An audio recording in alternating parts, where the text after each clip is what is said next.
You're a good person. You care about others. You listen, you compromise, you want to keep the peace. And yet, somehow, you find yourself doing things you don't want to do. Saying yes when you mean no. Staying in situations that drain you. Blaming yourself for other people's choices. This isn't weakness. This is what happens when someone understands how your goodness works and weaponizes it against you. Manipulation isn't always dramatic. It doesn't need raised voices or obvious cruelty. In fact, the most effective manipulation is so subtle that you don't even realize it's happening until you're trapped inside it. Here's how it works. A manipulator identifies your core values.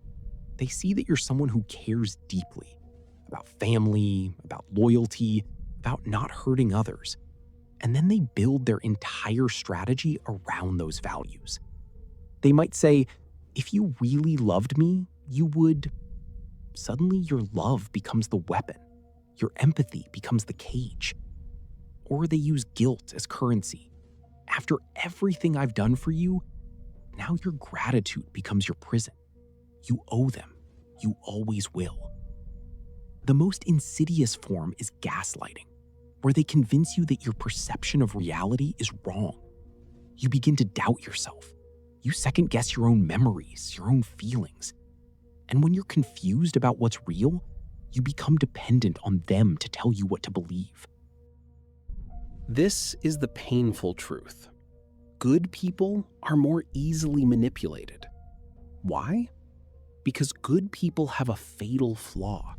They assume others operate from the same moral framework they do. When you assume goodness in others, you become blind to their manipulation. A good person thinks, if I explain how they hurt me, they'll understand and change. But a manipulator doesn't process guilt the same way. They hear your pain as an opportunity to refine their technique, not as a reason to stop. Good people also struggle with boundaries.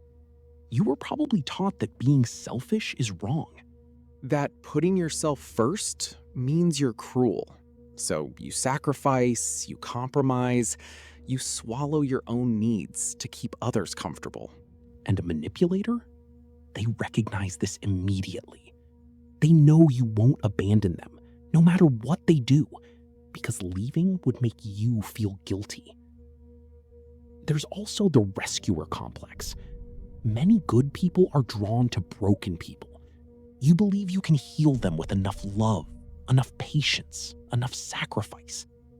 But manipulation thrives in this dynamic.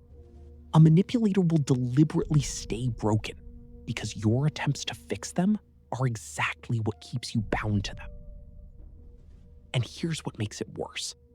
You blame yourself. You think if you just try harder, love more deeply, understand better, if you're good enough, they'll change. But that's not how manipulation works. It's not about your inadequacy. It's about their choice. Manipulators use a consistent playbook, and understanding it is the first step toward freedom. Isolation. They slowly separate you from friends and family. They plant seeds of doubt. They don't really care about you like I do, or they're just jealous of our relationship. Without your support system, you become entirely dependent on them for validation and belonging. Love bombing followed by withdrawal. Early in a manipulative relationship, they're perfect. They shower you with attention, affection, and promises. Then, once you're emotionally invested, they withdraw it suddenly. The pain of losing that idealized version of them becomes unbearable, so you work overtime to get them back. This cycle repeats endlessly. Blame shifting. When confronted with their behavior, they turn it around. Somehow, you become the problem. You're too sensitive, too dramatic, too demanding. You're the one who's causing all the pain in the relationship. Your reality gets inverted. Intermittent reinforcement. Sometimes they're wonderful. Sometimes they're cruel. But you never know which version you'll get. This unpredictability creates addiction-like patterns in your brain. You keep hoping the good version will return, so you stay, you endure, you adapt. Exploitation of empathy.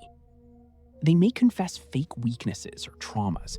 They'll cry, they'll seem broken, they'll make you feel responsible for their emotional survival.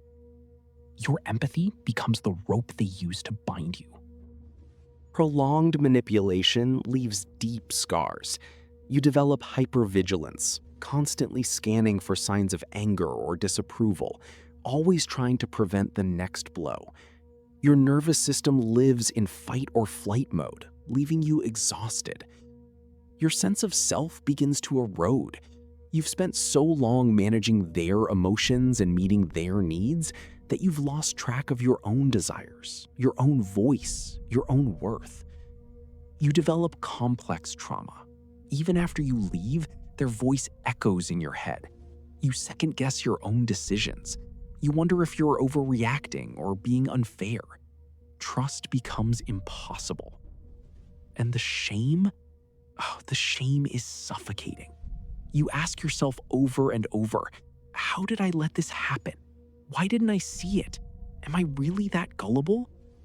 But the truth is this: their ability to manipulate you doesn't make you weak. It makes them skilled at exploitation.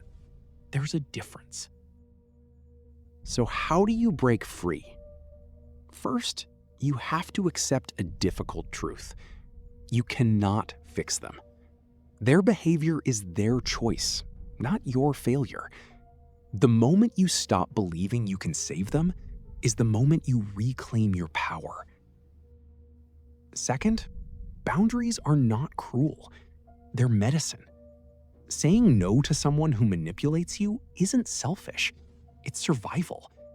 Your goodness doesn't require self-destruction. Third, trust your gut. If something feels wrong, it probably is. Good people often second-guess their own instincts because they've been trained to doubt themselves. But your intuition is trying to protect you. Listen to it. And finally, seek support. Manipulation is isolating by design. Reach out to friends, family, a therapist. Share your reality with people who can reflect it back to you clearly.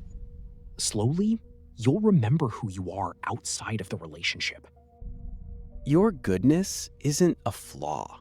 It's not something to diminish or hide, but it does need protection. The people who truly deserve your empathy will never weaponize it.